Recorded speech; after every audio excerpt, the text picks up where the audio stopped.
नित नए प्रयोग करके अपने प्रदेश को आगे बढ़ा रहे हैं। मैं केवल इतना ही कहना चाहता हूं कि इस समय जो विकसित कृषि संकल्प अभियान, जिसमें हमारे 2170 वैज्ञानिकों की टीमें अलग अलग प्रदेश में गांव-गांव किसानों के बीच जा रही है।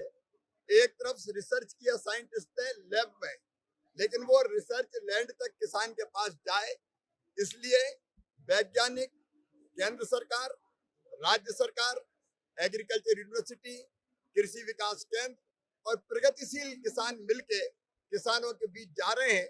मैं स्वयं भी किसानों के बीच में जा रहा हूं और जो अच्छी प्रैक्टिस है उसको हम सारे देश में बांटने का काम कर रहे हैं और जो कठिनाइयां हैं उनको भी समझ के उनके लिए कैसे शोध और रिसर्च करें, इसकी योजना बना रहे हैं। रिसर्च दिल्ली में बैठ कर नहीं होगी, किसान की समस्या किसान के खेत में जानकर होगी।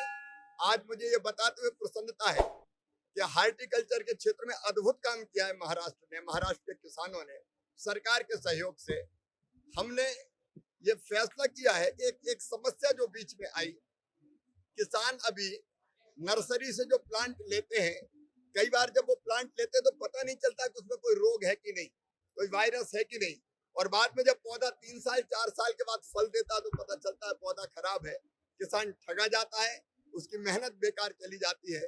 और इसलिए जरूरी है कि अपने देश में हार्टिकल्चर को बढ़ावा देने के लिए क्लीन प्लांट तैयार किए जाएं, और इसी भाव से हमने क्लीन प्लांट प्रोग्राम अपने देश में चलाने का फैसला किया है। इसमें जो प्लांट तैयार होंगे वो पूरी तरह से वायरस मुक्त होंगे, उनमें कोई दोष नहीं होगा, और वो कहां से आया है प्लांट तैयार होके पूरी ट्रैकिंग भी होगी, पूरी हिस्ट्री, पूरा जिसको कुंडली कहते हैं, वो जो प्लांट किसान ले रहा है उसको पता रहेगी। ऐसे 9 क्लीन प्लांट प्रोग्राम देश भर में 9 सेंटर में हमको बनाने थे, लेकिन महाराष्ट्र तो महाराष्ट्र है, यहाँ मेहनती किसान है, उपजाऊ जमीन है, यहाँ देवेंद्र जी जैसे मुख्यमंत्री है, और इसलिए हमने सोचा, और यहाँ एक्सपोर्ट कर रहे हैं किसान। आपने देखा कितने फल हमारे सब्जियां एक्सपोर्ट हो रही है, और इसलिए हमने सोचा कि पूरे देश को भी महाराष्ट्र फिर राह दिखाएगा। इसलिए 9 में से 3 क्लीन प्लांट महाराष्ट्र में हम प्रारंभ करेंगे। जैसा देवेंद्र जी ने बताया, पुणे में अंगूर का, नागपुर में संतरे का और सोलापुर में अनार का, और इन क्लीन प्लांट के साथ हम नर्सरी भी आधुनिक बनाएंगे। उसके लिए भी भारत सरकार आर्थिक सहायता 3 करोड़ और 1.5 करोड़ 2 अलग अलग प्रकार के साइज की नर्सरीज के लिए करेगी, और लगभग 300 करोड़ रुपया ये 3 क्लीन प्लांट प्रोग्राम जो हम सेंटर्स में प्रारंभ करेंगे उसमें लगेगा। लेकिन महाराष्ट्र तो महाराष्ट्र है, पैसे का कोई सवाल ही नहीं है। यहाँ की सरकार जो काम कर रही है उसके लिए अभिनंदन। महाराष्ट्र आगे बढ़े, किसान आगे बढ़े और देश को भी दिशा दिखाए, और एक दिन हार्टिकल्चर का अंतरराष्ट्रीय हब बन जाए महाराष्ट्र। इसमें हम भी कोई कसर नहीं छोड़ेंगे। आपकी कई योजनाएं किसानों के लिए काफी उपयुक्त है। आपकी कई योजनाएं किसानों के लिए उपयुक्त है।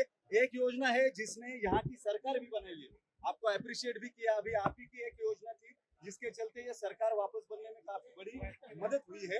रिकॉर्ड पर भी अजीत दादा ने भी कहा है। देखिए योजना मेरी थोड़ी है, योजना तो आपने शुरू की, लेकिन मैं महाराष्ट्र की सरकार को धन्यवाद दूंगा।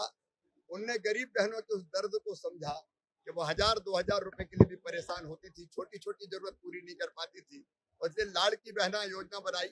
मध्य प्रदेश में लाडली लक्ष्मी से लेकर लाड़की बहना तक का जो सफर है वो है महिला सशक्तिकरण का सफर, और महाराष्ट्र ने कई काम ऐसे किए जो दूसरे देश के राज्य अपना रहे हैं, और कुछ काम अगर अच्छा होता है तो महाराष्ट्र भी अपनाता है। बधाई।